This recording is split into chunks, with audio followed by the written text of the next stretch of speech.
Welcome to DASGeek. In a world where Pokemon Go has swept the nation, I bring to you the tech news for the week. This is our weekly segment where I review the top geek news to fill your brains with something other than celebrity gossip nonsense. So I try to pick some of the top stories I think that you'll find interesting, and we also play some games while we do it and like to have some fun. So first up in our news, I wanted to talk about the VCR. I would like to say farewell and an honorable geek salute to the VCR. Pepperidge Farms remembers, and so do I, a day when VCRs were the go-to, must-have electronic. We used it to record / pirate all those TV shows like MacGyver and Who's the Boss and Matlock. All of those fantastic shows. The A-Team. I mean, come on. These were classics. We were able to pirate them, and nobody came storming down your door with M16s telling you to get on the ground. Nobody sued you or took you to court. It was just kind of one of those things that everybody had in their homes. And we were able to go down to Blockbuster and rent some VHS tapes so that we could watch our fantastic movies. And of course, if you forgot to rewind them, you got hit with this rewind fee. There are all kinds of crappy fees these movie rental companies came up with. But those were the days that I remember fondly as a kid, going through there, picking up some VHS tapes and bringing them home to plug into our VCR that, if it was getting old, would eventually eat those tapes and force you to pay like $150 for the Blockbuster edition of the movie or something like that. But anyways, the company that is still producing them, Funai Electronics in Japan, is shutting down the assembly line. I didn't even know they were still making them, honestly, but apparently they were, and they are now the last few VCRs will head down the assembly line and onto the shelves of some company. So hipsters all around the world, you need to scramble now to grab one up before they exist no more. Or you could head down to Goodwill, of course, where I'm sure they still have a healthy stock of them. Either way, I will miss trying to figure out the settings on the VCR to set the clock on those damn things. If you thought the oven was bad, wait till you meet a VCR. But they had a good run, so farewell. Our favorite way of pirating shows, old school. The VCR is dead, but it served faithfully. Next up in the news, Nintendo. Nintendo's in the news this week, not for their new NX system, rather, they're going to bring back the original NES. That's right. They're going full old school. This is kind of our hipsters edition of news. The 1980s, Nintendo is back, but it's smaller. And Nintendo is hoping to grab up some of your cash by throwing some nostalgia your way in trade. So for $60, you get 30 games. And that includes the original Zelda, Donkey Kong, Mario, Final Fantasies, and a lot of big hits that cost a lot more money if you try to buy them on a 3DS or Wii U. So it's actually a really good deal. And the controller is very simple. It's the old school Nintendo controller. So I think it's perfect for kids. Something I want to pick up for my kids, actually. So I'm going to buy this thing. So you'll probably see a video on it. It has an HDMI cable hookup, so you can hook it up. It's compatible with your TV or monitors alike. So you can head to Nintendo.com to get more details on that. But the release date on it so far is 11/11. And interestingly enough, I just picked up a used Wii U. Got a really good deal on it. It was a mismatched black and white Wii U set where the controller with the screen on it was black and the system was the 8GB white version. Got for about $150, which is a really good deal. And I didn't know, and there's a lot of websites, by the way, saying you can't mismatch the different, not color wise, but you just can't use a different controller unless you order it from Nintendo from the console. But that appears not to be the case, because it at least worked in this case. It works perfectly fine. It's just able to sync the black controller with the white console and have absolutely no problems running it. And my kids are having an absolute blast playing with the Wii U, and honestly, I'm having a blast too, and so is my wife. Got that Super Mario Maker and Splatoon. Oh my gosh, those games are so fun. So Nintendo knows how to bring the fun. They're bringing back the nostalgia console just in time, or right before the release, hopefully, of their NX system, which is going to be the next great thing. So we'll see how all that rolls together. Torrents. In other news, we have Kick-Ass Torrents. The owner has been apprehended by the authorities, and his site, Kick-Ass Torrents, has been seized.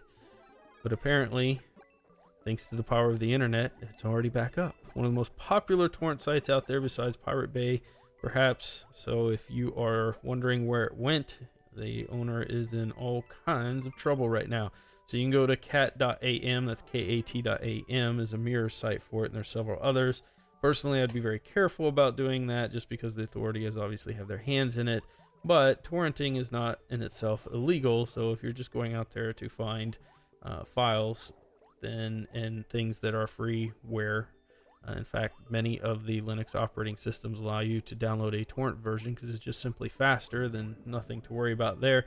Otherwise, definitely use a VPN. But very interesting that they've been attacked and taken down, and immediately the site's right back up. But I'm sure the individual is going to be dealing with a lot of fines. Apparently, they are being charged with unlawfully distributing well over $1 billion of copyrighted materials and $16 million in collected revenue, advertising revenue, if you're wondering how those sites made their money. So now it'll be up to the courts to prove whether his distribution system, Volin's distribution system, makes him accountable for what others utilize it for, because others are the ones hosting the site, the content onto the sites, not Volin. So it'll be very interesting, but I'm sure more than that, there will probably be a bunch of technology taken in ways the authorities will find to kind of intercept and find out where all these files are coming from. And the music industry, movie industry, time to put on your tinfoil hats, by the way, are probably funding the whole operation so that they can try to crack down on this and see if they can stop illegal pirating, which, that's a whole other discussion I'm not going to get into. So, very interesting in the news. Torrent world is coming under a lot of fire recently. Pirate Bay that happened not too long ago with, so we'll see what happens.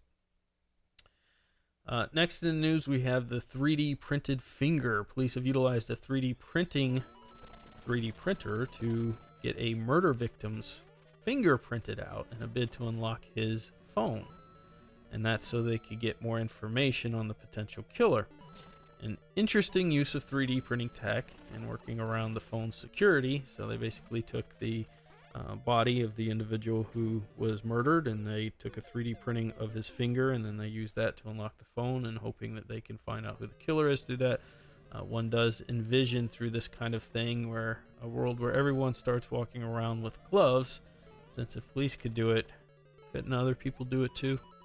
I mean, every time you touch a glass or a door, your fingerprint could be lifted and then put on other crime scenes. Or, oh, I hope you still have your tinfoil hat on, by the way. You're going to need it for the rest of this segment. I mean, there's all kinds of things you could do here with that information. Obviously, someone would have to want to be tracking you and following you and lifting your particular fingerprint, but it is interesting use of 3D printing technology and an interesting way to override the security features in your phone. So that type of stuff is not science fiction anymore, although that would make kind of a cool science fiction story. And finally, sad news for those who are looking forward to Apple's reveal of Project Titan, or what people are calling the project that Apple's supposedly working on to release an Apple car. And I do want to mention I do own Apple stock. Not that it really matters, but it's the law that I mention it. But anyways, so Project Titan, that project's been delayed.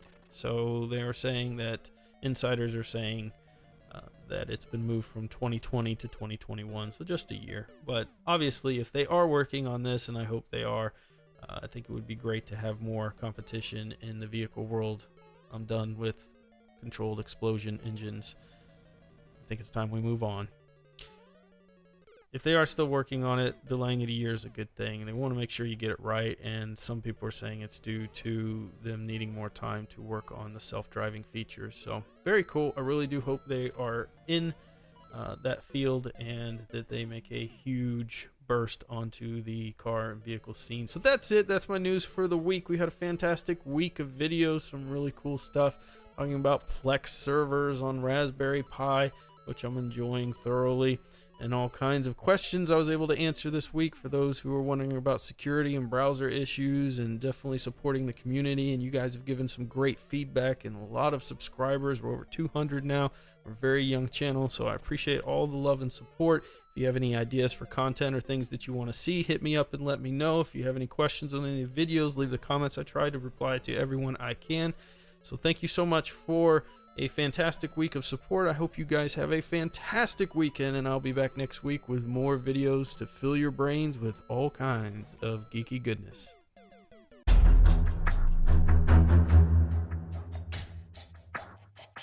Don't get subscribed.